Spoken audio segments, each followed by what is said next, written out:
মোহনার থেকে আদ্রিতকে বাঁচানোর জন্য মরিয়া হয়ে উঠেছে শুভ। সম্পূর্ণ জানতে ভিডিওটিতে একটি লাইক করে দেখতে থাকো। গল্পের শুরুতেই দেখা যায় তুফানের জন্য খাবার নিয়ে এসেছে শুভ। শুভ এখনো জানে না তুফান এটা, আদ্রিত নয়। এরপরেই তুফান বলে, যাক বাবা, ভালো মন্দ খাবার নিয়ে এসেছে, তাহলে এইবার একটু খাওয়ার অপেক্ষা। কখন থেকে যে খিদে পেয়েছে আমি আর সহ্য করতে পারছি না, মনে হচ্ছে পেটের মধ্যে যেন 100টা ছুঁচো লাফাচ্ছে। এরপর শুভ বলে, তুমি বাইরে থেকে এরকমভাবে কেন রয়েছো, চলো তোমাকে আমি ফ্রেশ করিয়ে দিই। কিন্তু তখনই তুফান বলে, না না, আমার খুব খিদে পেয়েছে, এখন আমাকে একটু খেতে দাও। শুভ বলে, তুমি দরজার ছিটকিনি আটকে কী করছিলে ভেতরে? তোমার জন্য তো আমার চিন্তা হচ্ছিল। তখন তুফান বলে, এমনিই বসেছিলাম, ভালো লাগছিল না তো তার জন্য। দাও দাও, খাবারটা দাও। এরপর তুফানের মনে পড়ে যায় মোহনা তুফানকে পুরো ট্রেনিং দিয়েছিল কি করে আদ্রিতের মতন কাঁটা চামচ দিয়ে খাবে, কিন্তু তুফান তো আর এসব পারে না, তাই কি করে করবে সেটাই বুঝে উঠতে পারছিল না। এরপরে শুভ দাঁড়িয়ে আছে, আর এদিকে তুফান কিছু খেতেও পারছে না। শুভ তখন বলে, কি হয়েছে আদি, আমি তোমাকে খাইয়ে দেব? তুফান বলে, না না, আমি একাই খেতে পারবো। এর মধ্যেই মোহনা ঠিক যেভাবে ট্রেনিং দিয়েছিল সেই রকমভাবেই তুফান খাওয়ার চেষ্টা করছে, কিন্তু পারছে না। দূর থেকে দাঁড়িয়ে শুভলক্ষ্মী অনেকক্ষণ ধরেই দেখতে থাকে আর বোঝার চেষ্টা করে হঠাৎ করে আদি এরকম চেঞ্জ হয়ে গেল কি করে। এদিকে মোহনা বাড়িতে বসে বসে চিন্তা করতে থাকে কি করছে তুফান। ও যদি কোনোভাবেই সব কিছু ঘেঁটে দেয় তাহলে শুভলক্ষ্মী আরামসে বুঝে যাবে যে ও আদি নয়। কি করে যে সবটা সামলাবো? ফোন করব একটা, কিন্তু আমি যদি এখন ফোন করি আর সামনেই যদি শুভলক্ষ্মী দাঁড়িয়ে থাকে তাহলে তো বুঝতে পেরে যাবে, কারণ আমার নাম্বার শুভলক্ষ্মী খুব ভালোভাবেই মুখস্থ করে ফেলেছে। ফোন তো এখন করাই যাবে না। তাহলে কি করব? এক কাজ করি, আমি অপেক্ষাই করি, দেখি কখন আমাকে নিজের থেকেই ফোন করে তুফান। এর মধ্যেই খেতে তো শুরু করেছে চামচ দিয়ে, কিন্তু খেতে পারছে না তুফান।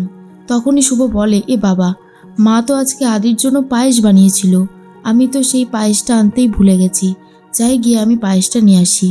এরপরেই শুভ যখন পায়েস আনতে চলে যায় সেই সুযোগটাই নিয়ে নিয়েছে তুফান।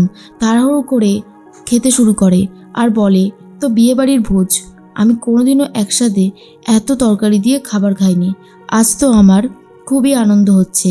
এরপর গপগপিয়ে খেতে থাকলে শুভলক্ষ্মী এসে দেখে আর পুরোপুরি অবাক হয়ে যায়। শুভ তখন ভাবে, মানুষের মাথায় চোট লাগলে তার স্বভাব চরিত্র যে এইভাবে বদলে যেতে পারে সেটা আদিকে না দেখলে হয়তো বিশ্বাসই করতে পারতাম না, কিন্তু কি করে যে হচ্ছে এসব কিছু মাথায় ঢুকছে না। এর মধ্যেই হঠাৎ করেই আদ্রিতের জ্ঞান ফিরে এসেছে।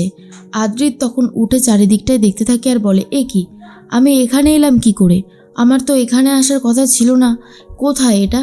ঠিক সেই মুহূর্তেই চলে এসেছে মোহনা আর বলে, আয়ান, তুমি আমার কাছেই আছো, তোমার এত ভয় কিসের বলো তো? আর একটা কথা মনে রাখবে, মোহনা তোমাকে ভালোবাসে, তাই কোনোদিনও মোহনা তোমার কোনো ক্ষতি হতে দেবে না। সে সবসময় নিজেরটুকু দিয়ে তোমাকে আগলে রাখার চেষ্টা করবে, বুঝতে পেরেছো আমার কথাটা? তখনই মোহনা বলে, কিন্তু আমি তোমাকে তো ভালোবাসি, তোমাকে না পেলে আমি কী করে বাঁচবো বলো তো? এর মধ্যেই দেখা যায় শুভলক্ষ্মী এসে দেখে যে তুফান খুব বাজেভাবেই খেয়েছে, এমনকি আরও জিজ্ঞেস করে কি আছে। পায়েসটা নিয়ে আসতেই শুভলক্ষ্মীর হাত থেকে ছোঁ মেরে তুফান পায়েসটা নিয়ে খুব বাজেভাবে খেতে শুরু করে, এমনকি প্লেটের মধ্যে হাত ধুতে থাকে। আর এসব দেখে শুভলক্ষ্মী কিছুই বলার মতন অবস্থাতে নেই। ঠিক এর মধ্যেই তুফান বলে, এবার তুমি যাও, আমি একটু রেস্ট নেব, আমার ভীষণ ঘুম পাচ্ছে। শুভলক্ষ্মী বলে, কোথায় যাব? এটাই তো রুম, আমি তো বিয়ের পর থেকেই তোমার সাথে একই রুমে রয়েছি, আর আজকে তুমি আমাকে বার করে দিতে চাইছো, কেসটা ঠিক কী বলো তো আমি বুঝতে পারছি না আদি। এরপরেই তুফান বলে, দেখো, আমার তো শরীরে অনেক জায়গায় ব্যথা লেগেছে, আর দেখো আমি একটু আলাদা শুতে চাইছি এখন, বুঝতে পারছো তো? কিন্তু শুভ বুঝতে পারে না আর বোঝার চেষ্টা করতে থাকে ঠিক কি হয়েছে, কেন এরকম করছে আদি, এমন করার কারণটা ঠিক কী। শুভলক্ষ্মী তখন বোঝার চেষ্টা করতে থাকে, আর এদিকে আদ্রিত মোহনাকে বলে, শুভলক্ষ্মীর কাছে আমাকে নিয়ে চলো, তুমি কিন্তু আবারও অন্যায় করছো, আর কত অন্যায় করবে? অন্যায় করতে করতে একদম তলানিতে গিয়ে ঠেকেছো। একটা কথা মনে রাখবে, আমি কোনোদিনও তোমার ছিলাম না আর কোনোদিনও তোমার হবও না। আমি শুধু শুভলক্ষ্মীকেই ভালোবাসি। শুভলক্ষ্মী হলো আমার স্ত্রী। আশা করছি তুমি আমার কথাটা বুঝতে পেরেছো। কিন্তু মোহনা বলে, সবসময় শুভ শুভ করো না। আরে বাবা, তুমি আমার সাথেও তো থাকতে পারো। আমার মধ্যে কি কমতি আছে যেটা শুভলক্ষ্মীর মধ্যে অনেক আছে? তখন আদ্রিত বলে, ভালোবাসা। তুমি জোর করে সব কিছু পেতে চাও, কিন্তু তুমি ভুলে যাও জোর করে সব কিছু পাওয়া গেলেও ভালোবাসা পাওয়া যায় না। সেই জন্যই তোমাকে কথাটা বললাম। আর যদি তুমি আমার কথা না শোনো তাহলে কিন্তু আমি অন্য রকমের ব্যবস্থা নেব মোহনা। শুভলক্ষ্মী নিশ্চয়ই আমাকে খুঁজে না পেয়ে খুবই কান্নাকাটি করছে। এরপরেই মোহনা বলে, দেখো আয়ান, মানুষ তখনই কান্নাকাটি করে যখন তার প্রিয় মানুষটাকে পায় না। কিন্তু শুভলক্ষ্মী তো তোমাকে পেয়ে গেছে। তোমার রিপ্লেসমেন্ট আমি শুভলক্ষ্মীর কাছে পাঠিয়ে দিয়েছি।